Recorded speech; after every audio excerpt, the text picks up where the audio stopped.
The cannabis hospitality industry is booming. It's expected to grow to over $90 billion globally by 2027. Are you an event planner or a cannabis chef that hosts cannabis infused dinner parties? Stay tuned because these are my five biggest mistakes to avoid when hosting cannabis infused events.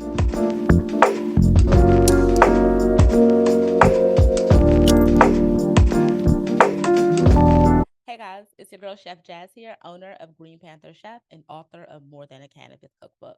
Super excited that you're tuning in. I've been a cannabis chef since 2017 and I have hosted so many dinner parties. So these are my five biggest tips to avoid if you're new to the biz. Number one, not starting with something CBD infused. Because THC is metabolized by our liver, we definitely want to make sure that we start off with something that's either non infused or CBD infused. So maybe like having a CBD cocktail to start off your event. This can definitely ease into the experience and definitely can have a well rounded event.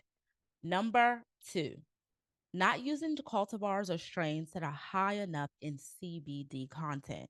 As I mentioned before, because THC is metabolized by our liver, the effects can feel a little bit stronger. So you want to make sure that you balance that out by incorporating cultivars that are a little bit higher in CBD. So that can be like a ACDC or a Harley Quinn. Sour Tsunami is really good as well. And then Charlotte's Web is definitely like a go to, but it also offers a great balance, especially when that THC starts to metabolize in the body.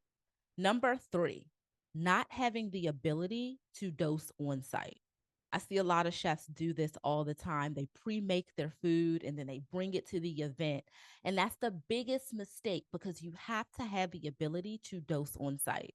Everyone's endocannabinoid system is different, so everyone's dose is going to be different.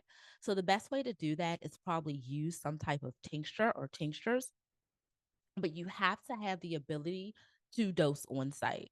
If you are going to be using gummies or butters or oils, anything like that, you definitely want to stick to a singular consumption method.